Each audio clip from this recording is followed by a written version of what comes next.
Alright, what is up guys, it's Zero here, and today I have for you the first deck profile I'm going to do for the Legion decks. Seekers. Yeah, the deck that probably most people were excited about. And also, Swell is probably the best Legion deck out of this initial batch. So without further ado, here's, wait for it. Here is, wait for it. Alright, there you go. Here's the list. This was the list that I took to a spring CS with me and got top 16 with it. You guys probably will be seeing this before day 2, so before the day 2 of spring CS, and I did actually bring this exact list with me for day 2 as well, so no changes there. So yeah, so that aside, let me just get on with the list. So first off, the starter is the File. So his skill is Forerunner, and then on Legion you can put him into your soul, which is actually important, to call a Blaster Blade Seeker from your deck to the field. So this card does two things. It gets you an intercept on Legion, which is really good. That also happens to be spot retire. It goes into your soul, so it does. So you get +1 souls to fuel Thing Saver's cost, because your quote unquote main boss costs 3 soul blast. So this card does go into soul, so you get the extra cost for that. So yeah, very good. It does two things. It helps you pay cost for Thing Saver, and it gets you a free intercept. And then his other skill is Resist. So if you don't know what Resist is, think of it as hexproof or can't be targeted in something like Yu-Gi-Oh! You can't target this card for anything, for any skills, because, so yeah, they probably put the skills on here because these starters only work when you Legion. They're not live until turn 3 if you're going second, or turn 4 if you're going first. So they basically just said, yeah, we know these stars are probably gonna die if you play them, so just make it so they can't die. Well, so yeah. You play, it honestly is like a really good starter for this deck, so I just see no reason not to play it, so yeah. Next off, all the grade ones. I'll go over the PG first. I'm playing the original old PG. I honestly don't think which PG you play matters. There is a Seeker named PG, but the name for this deck doesn't matter at all whatsoever, so I actually don't know why they released one for the deck. But I'm playing the old PG just because this deck isn't like the old decks where you need limit break, so you don't want to go to 5 super early if a deck's just trying to push you to 5 and then end the game the turn after that. So yeah, that's why I choose to play the old PG, the Assault, just so I don't just go to 5 for no reason. Other than that, if you like don't mind going to 5 where you want the extra counterblast over the security of staying at 3, new PG is perfectly fine. I played with the Secret Name PG too. It doesn't make that big of a difference, to be honest. I just played this just because I thought old PGs have a little bit more use, and you don't just want to go to 5 in this deck, so yeah. That's why I choose at least personally to play it, but if you like the new PGs, those are fine too. I'll go over the new card, the Gringle Seeker. So his skill is, when attacked at this unit boosts a Blaster Blade Seeker hits the Vanguard, you can put a card from your hand to the bottom of your deck as cost to draw one and unflip and countercharge one. So since I specifically specified that the put a card from your hand to the bottom is cost, because if you don't do that, you don't get the draw, nor do you get the countercharge. The important thing is you don't get the countercharge here. So if you want that countercharge, you have to have a card in your hand ready to put to the bottom of your deck to get the countercharge off. I honestly hate this. I honestly really do not like this cost for this card, because sometimes your hand is perfectly good as is, but since the cost requires you to put a card from your hand to the bottom of the deck, you're forced to put something there if you get the counter charge. It's really annoying. And then the filter is also just hit or miss. Like, the card you put at the bottom has a chance of being better than the card you're going to draw off the top of this card, so yeah. You're forced to play because it's a counter charger. You actually do need to play this card at 4 because the counter charge is very important, but the cost is super bad, and being a 6k doesn't help this card either. This card being a 6k really, really sucks, because almost all your grade 2s are 9k, so that 9 plus 6 is only 15, so you don't scale for 11k bases, which is everything in the game pretty much, so yeah. It sucks. This card isn't actually amazing, but you're forced to play just because of counter charge. The next is the Lian. This card was from all the way back in set 1. Her skill is Vanguard Rear, rests itself to discard a card and draw a card. It's a filter. It is a Gojo, it is a Shout from Novas, it is the tap stuff to draw.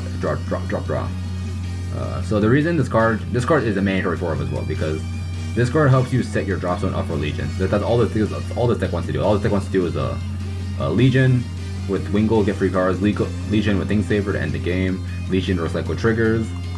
Yeah, this card is mandatory 4-of. It sucks that it's not a secret name, but it's kind of really good in this deck. Like the games where you win are the games where you open like something to ride and then extra Legion to filter from turn 1 to 3 to get to build a Legion on your first. Whether if you go second your first grade 3 turn, or you go first your second grade 2 turn, or grade 3 turn. So yeah, very very important card. The Gringle and the Leon and the obviously PGs are mandatory 4-ofs. I think the only card you have flex spot for is like this 1-of slot, and I personally chose to play the I don't remember this guy's name. He's the Seeker tank attacker. If you're front row rear, if your Vanguard's a Seeker, plus 3k. Not a whole lot of good slots here. Some lists play Mirubiru, the Airmo clone. I tried it, did not like it. This card, being Seeker name, does make a difference, because there is a card in your grade 2 line that can't call this. And sometimes you just need to call a booster that scales unlike Gringle, so I've found uses for the 7k. For him being a tank attacker and him being a 7k booster, so yeah. There are like probably other cards you could try in the slot. I just found the most success with the tank attacker. So yeah, that's it for the grade 1s. Onwards to the grade 2s. First off is honestly, it's like the heart and soul of the deck. Big surprise, right? It's Blaster Blade Seeker. So his skill is Rearguard Circle only, on place. If your Vanguard is a Seeker, CB2 to retire anything on the board. So in the TCG, he was Rearguard Circle on place your Vanguard Seeker, CB1 to retire a front row. But here, he is CB2 to retire anything, so take that as you will. It's a buff and a nerf at the same time, so it just, honestly, it just changed to like, it costs more but you can retire anything, so I think that flexibility is better than being cheaper but when counter blast in, but only being able to retire front row, but that's what's the point. So yeah, CB2, spot removal, Rearguard Circle only, which just kind of sucks, but it makes sense because he's a Legion mate, so if he worked on Vanguard Circle only, when you Legion, you could also use a skill, so that's understandable why he's rear only. But yeah, you play 4 of him because you have to play 4 of him, because he is the Legion mate to 2 of your grade 3s. Next off is the something Seeker Gildas. So his skill is, on Legion, you CB1 to call any Seeker from your deck. You can call whatever you want. You can call grade 1, you can call grade 2. If you want to call grade 3 for whatever reason, you can do that too. This card is absolutely amazing. This is probably the best, arguably the best card in the deck outside of like Ganslot Blaster Blade. Because a CB1 for literally anything you want from your deck is absolutely amazing. If you can get a Legion turn where you like resolve 2 of him, you get so much free advantage from that. Like there are definitely turns where you Legion with Wingull, Wingull calls to intercept, or actually, I think it's better with Thing Saver. You Legion, you use his skill, you call 2 cards. You have 2 of these in the front row, hypothetically. You can use his skill, call 2 cards behind itself. You do like a vanilla swing turn, or you Thing Saver, whatever, and then you have intercepts lined up for the next turn. Like there are definitely games where you just set up a board to play for that turn, and then this guy sets up a board for you to play on the next turn if you don't need the boosters as well. So this card's very, very good. I definitely think this card's a mandatory 4-of, without question. And then the 1-of is the Surdic, or let's call him Surdic. But he's just a 12k attacker. Actually matters in this deck because all your other grade 2s are only 9k. This card hits Vanguard solo, so yeah. Very important, just the 1-of. But you have many ways to get to him. You have the Wingulls, you have the Gildas, and once he's in drop, you can Legion him back and use him again. So yeah, you don't have space to play more than one of this guy, but this guy's a very good 1-of. I think. I think the grade 2 line here is honestly pretty fixed for like a pure Seeker deck. And then the last grade 2 is the original Blaster Blade, everyone's favorite Blaster Blade, Ganslot's boyfriend. If you don't know what he does by now, Vanguard rear on place, counterblast 2 to retire a grade 2 or higher rearguard. You play him because you're playing Ganslot. Ganslot is still the entire deck, to be honest, and to make Ganslot work, I play Blaster Blade. Not that he's a bad card by any means. He's still a really good card. CB2 spot removal is still pretty good. So, yeah. There's nothing in the grade 2 line I'd change. I think this is as good as it gets, to be honest, for grade 2 line. So, yeah. Now onwards to grade 3s. First off is the Thing Saver Dragon. So Legion, Blast Blade Seeker. So if you don't know how Legion works, if you went first and it's your second grade 3 turn, so you rode to grade 3, and then as the turn after that, or if you're going second, it's your first grade 3 turn, you can put 4 cards from your drop zone back to your deck and Legion. Search your deck for the specified mate, so in this case, Blast Blade Seeker, and Legion with it. So you got 2 cards on your Vanguard circle now.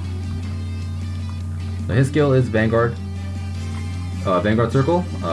When this card attacks the Vanguard, if this unit is in Legion, at the end of the battle that attacked the Vanguard, if this Vanguard is in Legion, Soul Blast 3, Counter Blast 2, discard 2 cards to search your deck for another copy of Thing Saver, ride it, and Legion a copy of Blaster Blade from your soul. Legion with a copy of Blaster Blade from your soul and draw 2 cards. So, very long effect, but just think of this card as Raging Form. Honestly, just think of this card as a very expensive Raging Form. Soul Blast 3, Counter Blast 2, ditch 2. You do ditch 2, but you get to draw 2 back, so it does make up for that. But instead of rewriting from hand, you rewrite from deck, basically. So yeah. So this is why having cards that go into soul, like the File, is pretty good. You actually can't hit 3 soul if you end up writing Thing Saver first. If you don't put the File into your soul, so yeah. It's a finisher, that's honestly all it is. This card is honestly very underwhelming. Most of the games you win are the games where you like loop Wingle a bunch of times, or just use Wingle. He's just an option as a finisher. There's so many things bad with this card. This card, for one, the cost is ridiculously steep. CV2 and Star Blast 3 is actually very, very steep. And the Ditch 2 at that too. Sometimes if you just don't hit enough draws, you just can't pay for this, or to throw PG is the way to do it, so yeah. Because it's rewriting a copy of stuff from the deck, if you just happen to not have like, I don't know, like 2 copies in your damage zone, and then you just happen to hit the last one in your deck as a draw trigger or something, you can't do it, you can't use the skill anymore. That doesn't come very often, and you can't just Legion copies of stuff back into the deck to make sure you can actually rewrite, but those stuff like that can happen. And yeah. But the good thing with this card is that it's not once per turn, so if you somehow have 6 soul, which is actually possible, you can double Thing Saver someone. So yeah. This card is usually used as a way to like push damage sometimes. It's usually just used to end the game. When they're at 5, they get multiple attacks to Vanguard, so yeah. It's an okay card. The last skill is when attacking Vanguard plus 2k. Because it's not plus 3k, it doesn't scale properly, so that really sucks, because with 5k booster with the starter, it only makes 18. With the 7k booster, it only makes 20. So that's not hitting 21 or 6 or 19. So yeah. It really sucks. I really wish it was plus 3k, but when you're in Legion, you're 22 when attacking, so I guess that's fine. But yeah, could have been plus 3k, but I can kind of understand why it isn't. So yeah. Next up is the Wingle Seeker, and the true best grade 3 of the deck in my opinion. So he also Legions with Blaster Blade Seeker, and his skill is a lot more simple. On Legion, you search your deck for any grade 2 or higher Seeker and call it from your deck. It's just a free intercept you get on the board. Whether you call like the Sir Dick, whether you call a Blast Blade Seeker, is up to the situation, or you just call Gildus the intercept. This card is just a free intercept on Legion, which is really good. And on your first Legion turn, your File is still on the board, so you Legion once and you get a double front row, which is really good. You just get Legion and you get 2 cards on the board without committing anything from your hand, which is nice. And then he also has plus 2k when attacking Vanguard. Which I wish was plus 3k, but you take what you can get. So yeah. Most games you want to ride him first, because if you ride him first, you also fill more soul for Thing Saver. Unless you ride Wingle first, you cannot double Thing Saver, because this deck doesn't have any innate ways to just fill your soul up, other than the Files. Yeah. Most of the games your game plan is to ride Wingle, do a turn or 2, and then if they're at 5 and you have the Thing Saver, you can Legion Thing Saver and try to kill them like that. So yeah. But Wingle is truly the actual boss of this deck. Thing Saver has too many problems. And then the one of grade 3 is I don't know this guy's name, but his skill, the important thing is that his skill is on place, Vanguard Circle, Soul Blast 1, Counter Blast 1. So this is kind of conflicting with Thing Saver, but you don't really use it more than once anyway, so you'll still have to soul for it. to search your deck for the Wingle Liberator, or not the Wingle Seeker. If I called anything a Liberator by accident, my bad. But yeah, so you on place you search for a copy of this from your deck and add to your hand, and then +2 came attacking Vanguard. This card's here just because all your other fillers kind of suck. Because I choose to play the Sir Dick, I can't play the other Double Red Legion, the Brutus, but it'll still only be a 1-of anyway, so it doesn't make that big of a difference. And his Legion is not good at all. It's like if you have a full board CB2 get a crit, which is kind of bad. Honestly, just bad. So this card is like a fine going first ride, just because going first you can't Legion anyways, right? So you ride him, you search the Wingle, and you Legion the next turn. And that Wingle, so yeah. It's just a filler 1-of. You can play other things in here if you want. I think this is the best 1-of you can play. And finally, the actual best card of the deck, the Solitary Knight Ganslot. I'm sure any Royal Paladin deck but pure Joy play this card for a reason. This card is a returnable heal, even with Legion. Him being able to recycle himself is still really good, so that's why you play him with a 4-of. But if you don't know what he does by now, Vanguard skill is irrelevant more often than not, but if you have a Blaster Blade and Soul, you can CB2 for 5k and a crit. Basically never comes up. And then the important skill is hand. Put him back into the deck, search deck for a Blaster Blade. Before you could actually have the Ganslots in hand. Now you can't, because you can either just toss the Ganslots into drop and Legion them back, or Legion the Blades back and toss them back after that. So yeah. And this is the deck profile. This deck really doesn't do anything too special. It is just. I've said this a bunch of times, but it is just another flavor of Ganslot Blaster Blade. That's all this deck is. This deck is still carried by Ganslot. If Ganslot didn't exist in this deck would not be nearly as good as it is. But yeah. The deck's game plan is honestly just heal, put heals back, Legion heals back, and just try to flip all your heals. But yeah, that's the deck. Tell me what you guys think about it down below in the comments. Like, subscribe, all the good stuff. As usual, I'll have some games after this. And I'll see you guys next time. Peace out.